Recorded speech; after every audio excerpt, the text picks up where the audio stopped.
Bienvenue dans ce nouvel épisode de Ça déborde, le podcast Nature Peinture qui t'aide à faire autrement, à devenir ta priorité et à prendre soin de toi sans culpabiliser. Je m'appelle Lucille, je suis psychopraticienne et ici je te parle de mon parcours, mes galères, mes réussites, mes coups de cœur, mes coups de gueule aussi et les clés qui m'ont aidé à avancer et que j'ai à cœur de partager avec toi. Pour que tu apprennes à mieux te connaître, à dépasser tes peurs et tes doutes, pour laisser enfin déborder pleinement qui tu es. Alors installe-toi confortablement et c'est parti. Bonne écoute! Hey coucou, je suis ravie de vous retrouver comme tous les vendredis pour un nouvel épisode de podcast. Et cette semaine, j'avais à cœur de vous parler de l'accompagnement, mais de manière générale, pas forcément que de l'accompagnement thérapeutique, parce que finalement, la mécanique est la même dans tous les domaines. Et pourquoi c'est aussi important? Parce que c'est quelque chose que j'ai pas mal répété, j'en ai fait quelques stories sur Instagram et je me suis dit que ça valait le coup d'approfondir parce que c'est aussi des sujets que j'ai pas mal abordés en séance ces derniers temps. Vraiment, entends bien qu'il n'y a aucune gloire à faire les choses tout seul ou toute seule.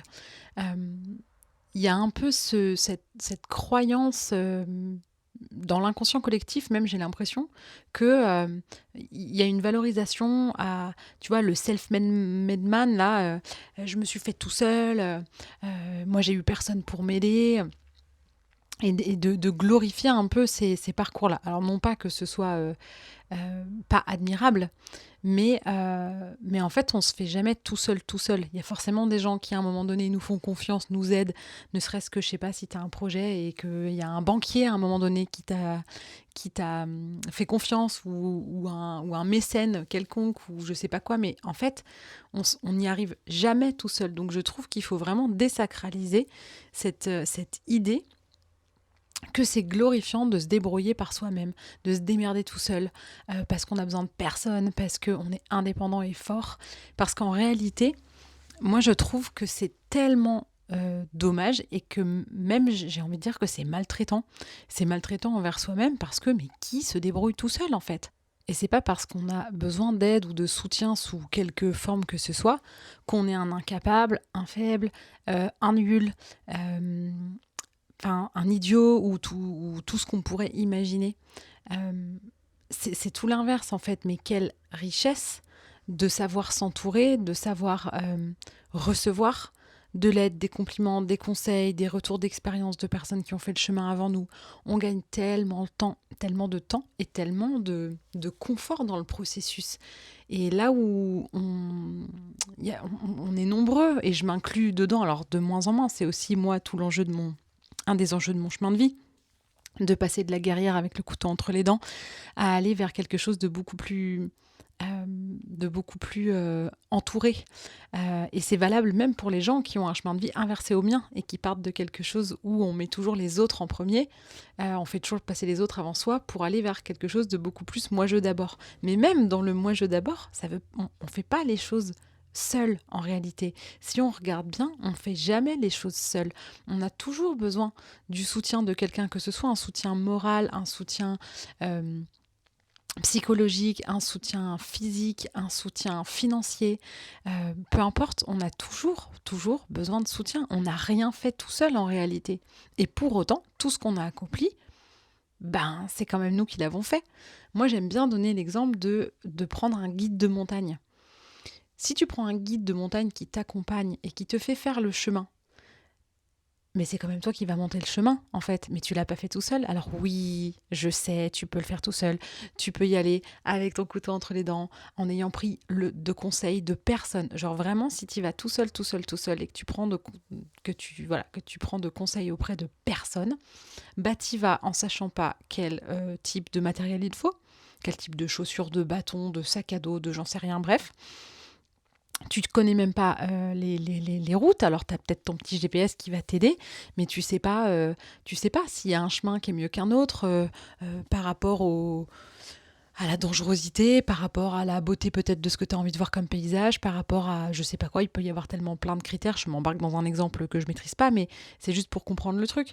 Alors tu vas peut-être y arriver là-haut, mais ça se trouve tu te seras perdu, tu te seras fait peur, tu te seras peut-être fait mal. Et puis, s'il t'arrive quoi que ce soit, tu vas être beau sur ta montagne tout seul ou toute seule.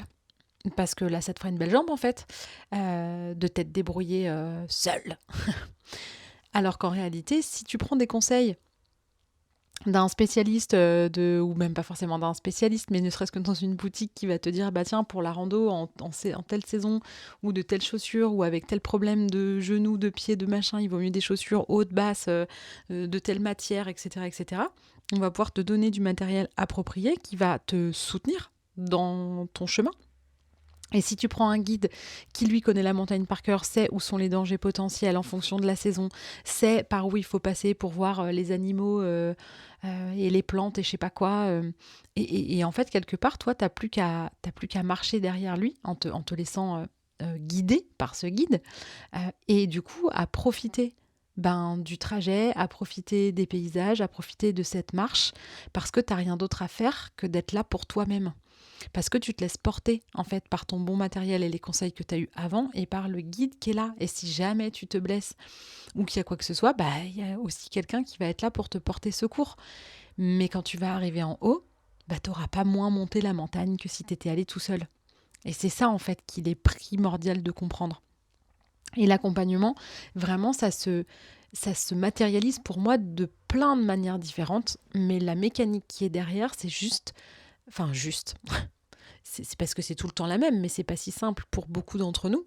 C'est de savoir s'entourer, de savoir se reposer aussi sur les autres et savoir quelque part déléguer, perdre le contrôle sur certaines choses, ne pas tout maîtriser et s'en remettre à quelqu'un. Et moi, je me fais accompagner depuis des années, alors évidemment thérapeutiquement, mais je crois que le premier accompagnement que j'ai eu et qu'on est nombreux à avoir eu, c'est des accompagnements sportifs, parce que souvent on a fait du sport, on a eu des profs de sport, des coachs, sans qui on n'aurait pas progressé en fait, tout simplement parce qu'ils sont là pour nous apprendre, pour corriger nos postures, pour nous challenger à nous dépasser. Mais quand on a quelqu'un qui dit « Allez, vas-y, tu peux le faire, mais si, vas-y, je crois en toi », tu cours vachement plus que si tu es là tout seul et qu'il n'y a personne qui t'encourage. Et pour autant, quoi qu'il arrive, c'est toi qui cours. Donc pour moi, c'est vraiment... Ça change la vie. Ça change la vie de s'autoriser à s'appuyer sur des gens qui ont des compétences différentes des tiennes pour que la réunion des deux fasse que tu vas aller beaucoup plus loin. C'est un proverbe comme ça qui dit que seul on va plus vite, mais qu'à plusieurs, on va plus loin. On va tellement plus loin. Parce que ça permet de démultiplier les choses, parce que tu vas gagner du temps d'un côté en déléguant, tu vas gagner du confort en déléguant aussi certaines choses et de pas tout avoir à gérer tout seul, parce que oui, tu peux, bien sûr que oui, mais c'est pas pouvoir, c'est pas devoir, c'est ce que je dis souvent, c'est pas parce qu'on peut qu'on doit. Donc il y aura pas moins de gloire, même au contraire, il y aura plus de joie partagée quand en fait finalement on arrive de l'autre côté. Donc, pour parler de mon domaine spécifiquement, bien évidemment, je le dis souvent, mais être accompagné, ça change la vie, parce que ça fait une oreille extérieure, parce que parfois notre entourage n'est pas toujours... ne représente pas les meilleures personnes auprès de qui se confier, parce que parfois tout le monde n'a pas les clés aussi pour accueillir quelqu'un qui s'effondre, quelqu'un qui est mort de peur, quelqu'un qui manque de confiance. Tout le monde n'a pas envie, tout le monde n'est pas capable, et c'est pas si simple. Donc parfois avoir affaire à quelqu'un d'extérieur, c'est aussi porteur, parce que parfois même quand notre entourage est soutenant et gentil, on va se dire ouais, mais bon, c'est parce que c'est ma mère, c'est parce que c'est mon mec, c'est parce que c'est ma sœur, et on va dire ils sont gentils avec moi, mais bon. Et donc on va aussi vachement minimiser les choses positives qui peuvent nous être transmises, offertes, et d'une certaine manière ça montre à quel point on ne sait pas recevoir. Donc moi, j'ai commencé par être accompagnée thérapeutiquement avant d'accompagner les autres, parce que je trouve que c'est la moindre des choses que d'avoir fait le chemin avant de vouloir le faire aux autres. Comme notre guide de montagne, s'il n'a pas monté la montagne, je vois pas tellement en quoi c'est un guide. Il sera compétent parce qu'il aura fait le chemin avant. Et c'est pareil pour l'accompagnement thérapeutique. Donc j'ai cheminé des années avant de devenir thérapeute, et je continue d'être accompagnée thérapeutiquement. En séance à proprement dite, mais aussi sous forme d'une amitié mélangée de supervision, parce que j'ai un groupe j'ai un groupe WhatsApp dans lequel je suis avec 3 autres amis et thérapeutes. Donc Johanna, Alexia et Yann, si vous passez par là, je vous fais des bisous. On s'est autoproclamés les 4 fantastiques et on partage à la fois nos petits riens du quotidien, notre vie, nos chats, nos chiens, nos enfants, nos voyages, nos vacances, nos doutes, nos changements de cap, tout, bref, la vie. Mais aussi, on est 4 thérapeutes, on a tous l'astrologie en outils, et du coup, on a aussi ce regard, et Johanna a aussi la numérologie qui parfois nous amène un autre regard avec la numérologie, et où parfois on peut aussi déposer les choses, des choses compliquées, où on a le soutien de 3 amis et thérapeutes. Et donc ça fait aussi partie de ça, ça fait aussi partie de ces moments où on peut se déposer auprès de certains de ses proches. Et c'est tellement précieux. Et notre vie à tous les 4 a bien changé depuis qu'on a cet endroit-là, qui est un endroit tellement privilégié qu'on peut fabriquer par soi-même en osant ouvrir son cœur à ses proches. Ou à ses collègues qui finissent par devenir des amis. Parce que là, c'est ce qui s'est passé en l'occurrence. Donc c'est hyper important. À côté de ça, je suis aussi accompagnée dans ma santé. Je veux dire, on le fait tous. Je veux dire, on a tous un médecin traitant, un dentiste, souvent on a un kiné, un ostéo.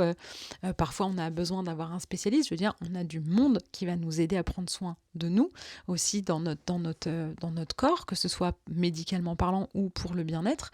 Moi, ce que je m'offre dans ce domaine-là, c'est des massages. Je me fais masser 1 fois par mois depuis 1 an et demi maintenant. Et franchement, ça a un impact ultra positif sur ma vie.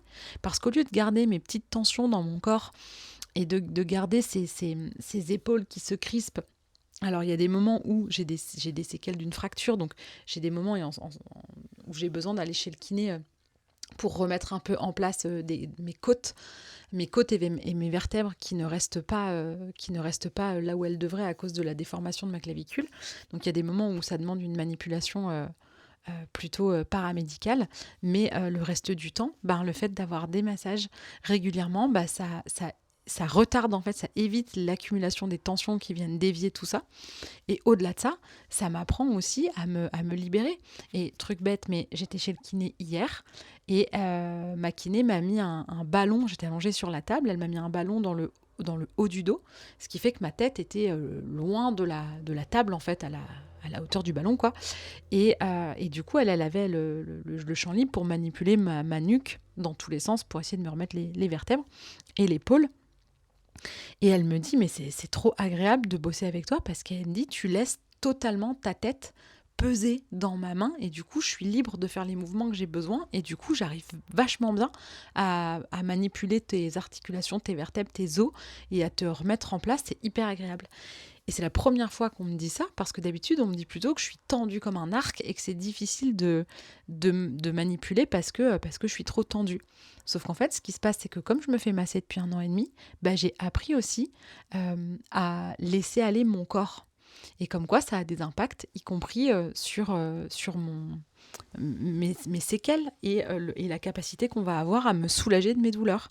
Parce que j'ai appris, à force, avec ma précieuse Mathilde, ma masseuse adorée, à avoir ce lâcher-prise. Au début, quand elle me soulevait une jambe pour me masser la jambe et qu'elle lâchait, ma jambe restait en l'air.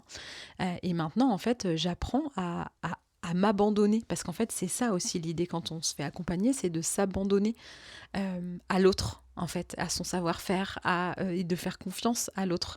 Alors, j'ai appris petit à petit à laisser mes muscles aller, à laisser le poids de ma jambe aller et de ne pas vouloir être en train de la soulager pour que la pauvre, elle porte pas tout. Et elle arrêtait pas de me dire, mais arrête de tenir ta jambe, laisse-moi tenir ta jambe, laisse-moi tenir ton bras, laisse-moi tenir ta tête, parce que c'est ça que je viens t'apporter. Laisse-moi faire, laisse-toi aller. Et en fait, à force, j'ai appris à être abandonnée. Tu vois, dans ce côté où je suis dans l'abandon, comme si je faisais la planche sur le dos, là, dans la mer, et portée par l'eau, où on laisse complètement aller ses muscles parce qu'on sent qu'on est porté par l'eau. Là, c'est pareil. Je me laisse porter, en fait, par Mathilde. Et ça m'apprend à m'abandonner dans plein d'autres situations. Donc, c'est jamais isolé un accompagnement qu'on va s'offrir.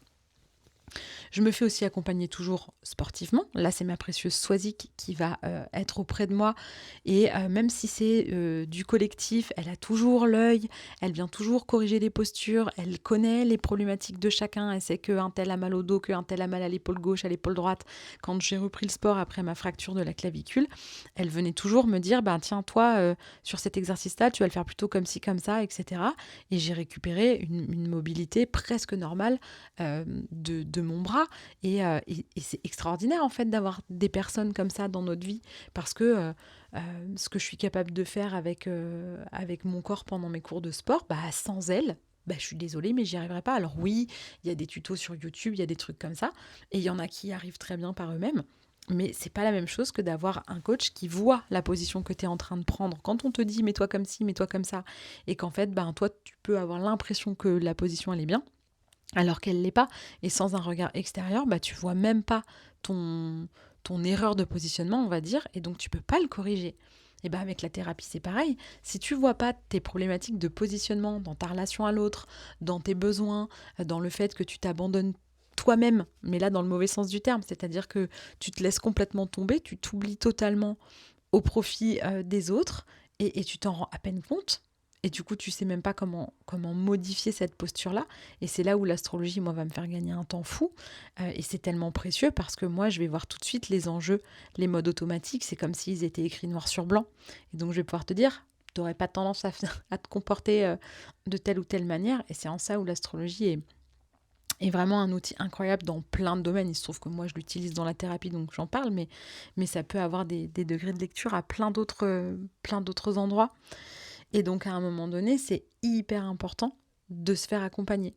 Je me fais aussi accompagner par Tiffaine Gualda, au niveau de l'entrepreneuriat. Parce que moi, j'ai rien demandé à personne, je voulais être thérapeute. À quel moment il a fallu que je devienne chef d'entreprise?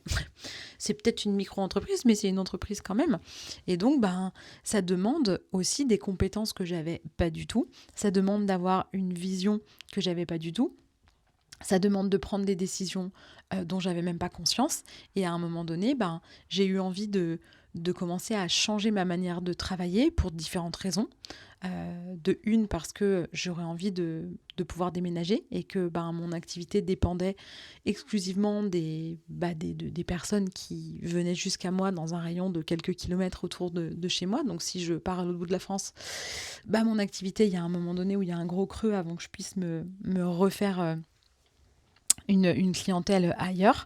Et donc, j'ai voulu modifier ma façon de faire. Et là, comment faire quelque chose que je ne sais pas faire, à part en me faisant accompagner. Donc oui, tout ça cumulé, les retraites, parce que moi, je fais beaucoup...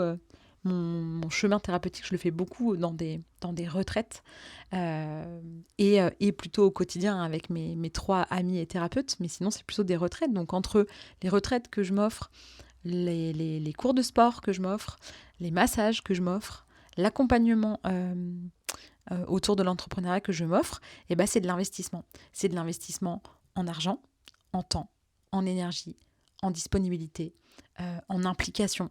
Parce que, encore une fois, c'est pas eux qui font le chemin. C'est-à-dire que si je progresse en sport, ok, Swazik est une super prof, mais c'est parce que je suis à fond dans mon exercice, parce que je me muscle, parce que je suis déterminée et que quand je fais le poirier, c'est moi qui fais le poirier. C'est pas Swazik. Mais sans elle, la position serait peut-être moins alignée, moins ci, moins ça. Peut-être que je pourrais me faire encore plus mal au cou, etc., etc. Donc ça n'enlève rien. Si j'ai fait basculer mon modèle de ma façon de travailler, ok, c'est grâce à Tiffaine, parce qu'elle m'a donné des connaissances et des compétences que j'avais pas, mais c'est moi qui l'ai fait, c'est pas elle. Et tous les gens qui viennent me voir et qui viennent voir des thérapeutes, ok, il y a eu quelqu'un qui leur a dit de faire autrement, qui leur a ouvert les yeux sur des choses, et peut-être que sans le fait que j'ai été dans leur vie à un moment donné, ils en seraient pas là où ils en sont, mais c'est eux qui ont fait le taf, c'est pas moi. Moi je dis souvent, quand on est un accompagnant, peu importe dans quel domaine, on est une caisse à outils. Et on peut être une caisse à outils remplie des meilleurs outils du monde, les plus affûtés, les plus précis, les plus pointus, les plus tout ce que tu veux. Si la personne, elle s'en sert pas, ça n'avancera pas. Donc en fait, c'est en ça où ça n'enlève absolument rien de se faire accompagner. Moi, je peux bien me faire masser par les doigts de fée de Mathilde une fois par mois. Si je travaille pas mon système nerveux et que j'apprends pas à redescendre mes épaules, à calmer ma respiration, que j'ai le diaphragme complètement crispé et les épaules remontées jusque dans les oreilles, il y a un moment donné où si je prends pas soin de maintenir le bien-être qu'elle m'apporte dans ma vie d'une manière ou d'une autre, en fait, ça sert à rien. C'est bien joli, mais ça sert pas à grand-chose. Donc, c'est toujours un chemin qu'on fait par nous-mêmes. Et quand on voit les encouragements des personnes qui nous ont vu faire le chemin, moi, je vois bien quand les personnes arrivent au début de l'accompagnement et qu'elles repartent et que je leur dis mais est-ce que tu peux te souvenir de l'état dans lequel tu es arrivé ? Parce que moi, je me souviens de la personne que j'ai rencontrée et je vois la personne que tu es aujourd'hui. Est-ce que tu peux juste te souvenir ? Est-ce que tu peux prendre 2 minutes pour être fier de toi ? Est-ce que tu peux prendre 2 secondes pour te célébrer ? Ça, c'est un rituel dans mes accompagnements. Toutes les semaines, il y a un moment donné où je demande de se célébrer, de regarder ce qu'on a accompli dans la semaine, les petits pas, les grands pas. Parce qu'en fait, c'est hyper important de savoir se remettre au centre. Et ça me tient à cœur d'en parler aujourd'hui. Si tu écoutes en direct et au fur et à mesure, on vient de commencer la saison du lion. Et le lion, c'est aussi ça, l'invitation, c'est de se remettre au centre, d'être le centre pour soi-même, de regarder un petit peu son nombril, parce que ça fait pas de mal, d'être un petit peu tourné vers soi et de se demander de quoi j'ai envie, de quoi au-delà de j'ai besoin, de quoi j'ai envie, et est-ce que je peux m'offrir ce qu'il y a besoin pour assouvir ces envies-là, ou de quoi, qu'est-ce qui serait soutenant pour moi, qu'est-ce qui pourrait me faciliter la vie, quelle aide je pourrais obtenir. Et il y a tellement de possibilités derrière tout ça. Parce qu'en fait, pour moi, le fait de se débrouiller tout seul, je le redis, se débrouiller tout seul, le couteau entre les dents, pour moi, il y a aucune gloire à faire ça. Parce qu'on arrive dans un état, mais c'est pas possible en fait. Alors que si on se fait accompagner, si on est entouré, en fait, on est galvanisé, on est porté par les autres, et je t'assure que ça n'enlève rien au chemin parcouru. Donc clairement, ça représente un investissement de s'occuper de soi, d'investir sur soi.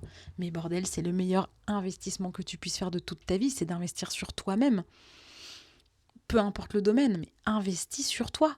Parce que l'argent, le temps, l'énergie que tu vas déployer à ton service va te changer la vie. Et en te changeant la vie à toi, tu vas aussi changer la vie des gens qui t'entourent. Parce que souvent, c'est ça qu'on veut. On veut pouvoir être présent pour nos familles, pour nos enfants, pour nos proches, pour nos clients, pour nos collègues, pour tous les gens qui vont nous entourer. Parce que bien souvent, on est quand même tous altruistes. On n'est vraiment pas fait pour... Enfin, voilà, on vit pas tout seul, on vit en collectif, on va dire. Et donc, on a à cœur de pouvoir être là pour les autres. Mais à un moment donné, si tu veux pouvoir être là pour les autres, mais il va falloir que tu sois là pour toi. Il va falloir que tu puisses t'occuper de toi-même. Et pour ça, il faut savoir aussi se libérer. Là, je repars sur mon domaine, mais il faut savoir se libérer des poids. Les cartes que j'ai tirées aujourd'hui pour aller avec le sujet de l'épisode, j'ai tiré la carte du danger avec cette phrase « Je ne sais pas comment agir, je me sens perdue ». Et le 5 de coupe. Alors, sur cette carte, on voit une jeune femme. Le paysage est très sombre. C'est à la fois... c'est craquelé, c'est désertique, mais c'est tout sombre, c'est tout bleu-gris. C'est vraiment cette carte, c'est plein de mélancolie, plein de tristesse. Et en fait, il y a des coupes vides qui sont posées par terre. On voit que c'est vraiment tari. Tu vois, le sol est craqué, ça fait tout sec, les coupes sont vides. Et en fait, on voit un espèce de halo de lumière qui part elle est assise par terre devant un trou noir, qui a l'air d'aspirer tout ce qu'il y a autour. Comme si ça aspirait toute la lumière et toute la vie. Et on voit un espèce de halo de lumière qui part de ses épaules, et comme si elle était aspirée vers ce trou, et elle a la tête penchée, elle est abattue, on voit qu'elle est pas bien. Et elle est comme aspirée par cette mélancolie. Et en fait, derrière elle, il y a une coupe qui est remplie, qui est pleine de couleurs et de lumière, mais elle ne le voit même pas, en fait. Parce qu'elle est absorbée par cette tristesse, le passé, la mélancolie, un trauma. Je ne sais pas ce qui l'attire, mais ce qui l'aspire plutôt. Mais il y a quelque chose de... c'est comme si c'était sa joie de vivre qui était aspirée comme ça. Et donc, entre cette carte du danger qui dit « Je ne sais pas comment agir, je me sens perdue » et cette image qui quasiment illustre ça, en fait, on voit bien là à quel point ça peut être précieux d'être accompagné et d'avoir d'avoir quelqu'un qui te sort de cette torpeur-là et qui va pouvoir te montrer petit à petit ce qu'il y a derrière toi, ce que tu vois plus, cette coupe-là qui est remplie de lumière et de couleurs. Mais pour ça, il faut traverser des deuils, des déceptions, des traumatismes divers et variés à différentes échelles. Il faut pouvoir traverser un peu tout ça. Et souvent, le faire tout seul fait que soit on met sous le tapis et ça finit par remonter à la surface de manière fracassante bien souvent, soit il y a cette espèce de mélancolie qui s'installe. Et ça peut vraiment, il peut vraiment en être autrement, vraiment, vraiment. Et quand on a un regard extérieur et qu'on a du soutien, on arrive à faire le chemin tel qu'on l'a jamais fait. Puisqu'en fait, par définition, on ne sait pas ce qu'on ne sait pas, tout simplement. Donc on a aussi besoin des autres qui ont fait le chemin avant nous. Et on a chacun sa zone de génie, son domaine de compétence, son champ d'expérience à offrir aux autres. Et là où moi, je peux aider psychologiquement, énergétiquement, émotionnellement, d'autres vont pouvoir m'aider au niveau de du sport, de l'entrepreneuriat. Alors, je donne les exemples qui sont les miens, il y en a sûrement plein d'autres, mais voilà, l'idée, c'est de pouvoir aussi partager nos compétences, offrir chacun ce qu'on peut offrir autour de nous. Et si chacun était dans sa vraie zone de génie, on serait tous tellement heureux et compétents là où on est, et on serait tous bien plus épanouis. C'est aussi pour ça que c'est important d'être avec un partenaire avec qui on se sent bien, qui va respecter nos besoins, nos limites, mais pour ça encore faut-il les avoir, identifiées, exprimées. Pareil pour le boulot, de trouver un boulot qui va respecter, notre rythme, notre façon de voir, notre éthique, nos valeurs, nos compétences, nos goûts, etc. Encore faut-il les avoir identifiés et savoir les exprimer. Et pour tout ça, il y a souvent beaucoup de peur, beaucoup de freins qui vont empêcher ça. Et c'est aussi ces leviers-là qu'on peut faire bouger en étant accompagné, parce qu'on va avoir de la motivation, parce qu'on va avoir des retours d'expérience de personnes qui ont dépassé leur peur, et ça va être inspirant, etc., etc. Ça peut aussi être de lire des livres, tout simplement. Parfois, de lire un livre sur un sujet qui nous intéresse mais où on n'est pas compétent, ça amène en fait exactement ça. D'une certaine manière, c'est le degré 1, on va dire, de l'accompagnement, ne serait-ce que de lire des livres sur des sujets comme ça qui vont être porteurs pour toi. Et après, encore une fois, tu peux lire le meilleur livre du monde, si tu n'appliques pas ce que tu as lu, en fait, ce que tu as appris, il ne se passera rien. Et puis parfois, je sais que moi, je suis de ces personnes-là, j'ai du mal à mettre les choses en application sans un soutien extérieur, une deadline qui arrive de l'extérieur. Je peux procrastiner pendant longtemps parce que j'ai peur. Et il y a un moment donné où, au moment où j'y vais, j'aurai toujours peur. Donc, autant y aller. Mais c'est dur de le faire tout seul. Moi, je trouve que c'est hyper dur. Et ma vie, elle est tellement plus riche, plus abondante, mais à tellement de niveaux, depuis que j'investis sur moi. Depuis que je me fais accompagner dans tellement de sens du terme. Donc, pour terminer cet épisode, je t'invite à t'interroger et à regarder si tu as tendance à faire les choses seul. Est-ce que tu te débrouilles tout seul? Est-ce que tu délègues? Est-ce que tu demandes de l'aide? Est-ce que tu arrives à demander un coup de main? Est-ce que tu arrives à demander des conseils? Est-ce que tu arrives à juste dire oui et recevoir quand on te propose de l'aide? Parce que parfois, il n'y a même pas le truc de demander, mais si on vient nous proposer, on va dire non quand même. Non, mais t'inquiète, je peux le faire. Oui, tu peux le faire, mais est-ce que ce sera... est-ce que c'est nécessaire que tu le fasses? L'autre jour, j'allais à la plage avec mon mari, mes parents et un ami de mes parents. Et j'ai sorti mon énorme sac de plage du coffre. Et l'ami de mes parents m'a proposé, il me dit, est-ce que tu veux que je porte ton sac? Et je me suis entendue dire, non, c'est bon, je peux le porter. Bien sûr que oui, je peux le porter. Sauf que du coup, j'ai vu le truc et je me suis dit, mais pourquoi j'accepte pas l'aide en fait qui arrive spontanément? Et du coup, ça s'est fait en un quart de seconde, mais je lui ai dit, merci beaucoup, je veux bien. Et du coup, il m'a porté mon sac, et le trajet était super agréable. Et pour autant, ça m'a rien enlevé. Au contraire, c'était plus agréable de marcher en portant mon sac, qui lui était beaucoup moins lourd pour lui, ou en tout cas, peu importe. C'était pas le sujet, c'est juste que j'ai accepté l'aide. Parfois, on n'accepte même pas un compliment. Je crois que j'ai déjà fait un épisode de podcast en disant ça aussi, de recevoir, d'accepter un café, quoi. Je t'offre un café, oh mon Dieu, ça y est, ah non, mais je t'en offrirai un autre en retour. apprenez à recevoir en fait de l'aide, des conseils et à en demander. Entoure-toi et puis fais un peu un état des lieux de si tu te sens seul ou si tu as créé tout un écosystème, comme dirait Tiphaine, autour de toi, une tribu qui prend soin en fait de toi à différents niveaux, mais où en réalité c'est toi qui prends soin de toi à travers eux. Moi, quand je prends un accompagnement avec Tiphaine, je me choisis moi à travers elle. Quand les gens prennent un accompagnement avec moi, ils se choisissent eux à travers moi. C'est vraiment ça l'idée. Alors, est-ce que tu te choisis, toi ? Et est-ce que tu sais te choisir à travers les autres ? Pose-toi cette question et n'hésite pas à partager cet épisode à quelqu'un à qui ça pourrait servir de se poser ces questions-là. Si tu as envie d'échanger sur cet épisode, comme d'habitude, tu peux me contacter sur Instagram. Je te répondrai avec plaisir. Et quoi qu'il en soit, je te remercie de ton écoute et de ta fidélité semaine après semaine depuis maintenant 2 ans et demi. Et je te dis à la semaine prochaine. Si cet épisode t'a plu, tu peux laisser un commentaire, noter avec tout plein d'étoiles ou encore t'abonner pour ne pas rater les prochains. Tu peux aussi partager cet épisode pour que d'autres personnes osent laisser déborder qui elles sont vraiment. Et si tu veux en savoir plus sur ma manière de travailler, mes outils et les accompagnements que je propose, rendez-vous sur ma page Instagram L'Oreille et la Plume ou sur mon site internet. Merci beaucoup de ton écoute et de ton soutien. Passe une belle journée ou une belle soirée et on se retrouve bientôt.